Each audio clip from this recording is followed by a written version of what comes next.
How are you? Like always, stop and notice.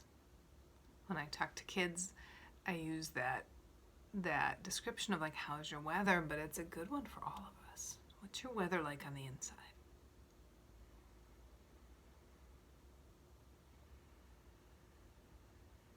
Like if today you wanted to be prepared for the weather inside of you, just like we are outside, what would you do? Do you need a little bit of like brisk movement? Because the weather is active or sluggish. Movement can help with either. Do you need some stillness? When I first got up, I knew I needed some yoga, and I slowed down. I just slowed down. And after like 3 poses, I just started to feel like I was moving at like yoga class speed. Like sometimes my mind is busy and I can't slow down on my own, but I just slowed down and did one more. And yeah, that was good for me. So sensing into what's good for you. And then let's just take a few breaths. Bring awareness inside your body. Eyes closed if it feels comfortable. And you can do this even if you're in the middle of a certain amount of activity. And if you're with your kids, maybe you can close your eyes, maybe you can't. You'll know that for you. Certainly you can't do it when you're doing something like driving or chopping vegetables, right? But in a lot of the moments of our lives, it's possible to bring a part of ourselves inside. So even if you're right now being like, I could never just sit still and breathe with my eyes shut, see if you can bring some of your awareness inside. And just notice the shift. Sometimes it's like 95% of our awareness is in the outer world. Other people, what they want, what they think, what they're doing, what we should be doing next, the noises. And see if you can just shift so that more and more of you is coming in. See if you can just feel yourself breathing life and awareness inside.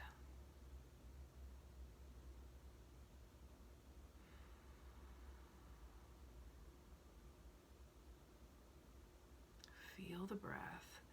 If possible, just engage in curiosity. You're noticing. There's no need to control thoughts or push them away. You're simply bringing more awareness to how it feels when you breathe.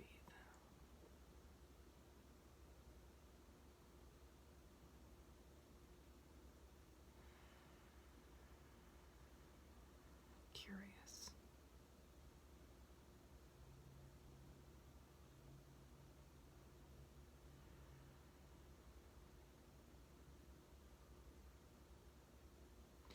If your mind is jumping around or your body is restless or emotions are going on, you can just throw the curiosity right at that too.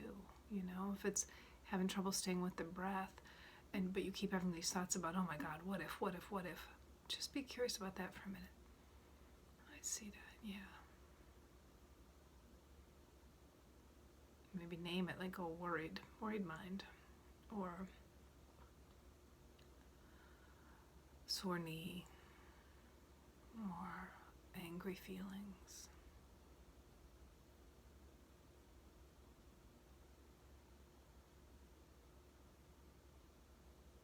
When you do that, you don't have to think about what's going on. Just notice it with curiosity.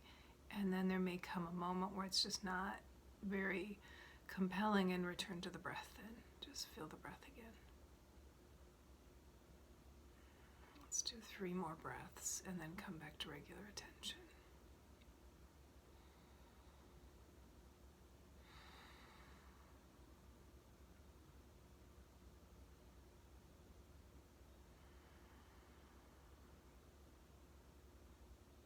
And notice how you feel. Maybe in some ways you feel different than you did last time you checked. And see if you can notice without any pressure. Like, oh, now I should be calm, or now I should be happy. It's just noticing, like, what is it really? And having inner awareness is important, especially now when we hear a lot of different things, right? People are always saying this country is so divided right now. I think the antidote to being caught in a divided world is to be really anchored in the inner space. Now, that could sound like it's just like we just reinforce our own thoughts and beliefs. That's not what I mean at all. When we're anchored in an inner awareness, we're not part of either side of the polarity. We might be able to sense and feel aspects of wisdom in each side. This is deep work, to be able to feel not only your own point of view, your mind and your emotional self's point of view and your body's point of view, but also to sense other points of view. And it's a key part of living a peaceful life. Instead of being in resistance to what isn't how we think or feel, we just open with curiosity to notice it, and maybe to find bits of it that we can understand or feel or sense or have compassion for. And this process, instead of being against, and we're over here and a bunch of the world is over here and then other people are here with us, it begins to put us in this clear central spot of being able to relate to and connect with a range of people and ideas and concepts and choices. It's not the same thing as saying we let go of what we really believe, because you might be able to connect with people with a wide range of beliefs about how to parent their kids, or people with a wide range of beliefs about what's really meaningful work, or people with a wide range of beliefs about how we should be relating to the coronavirus pandemic. But to connect and relate to a wide range of people with compassion doesn't necessarily mean their way becomes your way, right? It's just letting go of the inner resistance and being against. So say you have a good friend who gives her kid a lot of sugar and you really think that's a bad idea. And this is a pretty accessible, there are more emotionally intense examples, but this is a pretty calm one, right? So you might be just thinking, I've got to convince her to stop, or it's not good, this poor kid. And then when you're really open to it and try to sense into why it's just one part of a range of ways of being, and feel yourself, allow your friend to be who she is. It doesn't mean you start feeding your kid a bunch of sugar, right?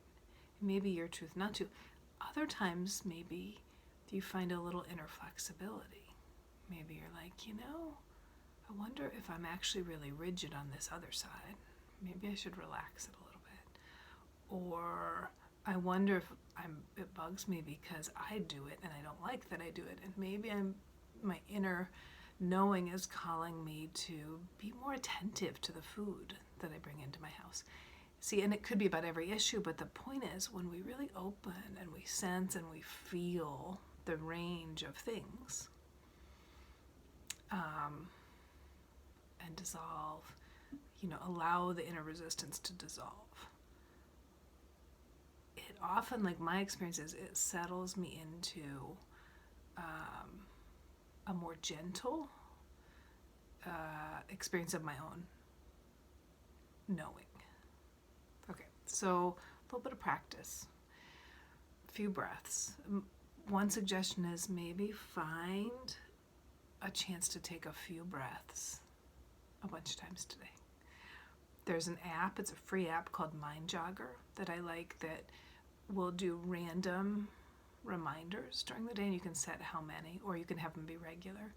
and you can, one of the things I like is that you can, and thanks Sarah Mackay for telling me about this one, is you can put a little caption or title to go with the reminder, so your phone will make a chime and you look and it tells you something. Like mine right now says, how do you feel? And then each time I see it, I'm like, oh, right.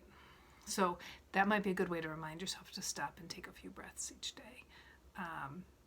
3, 4, 5, 10 times. And whether you're really busy or really bored, moments of presence are powerful.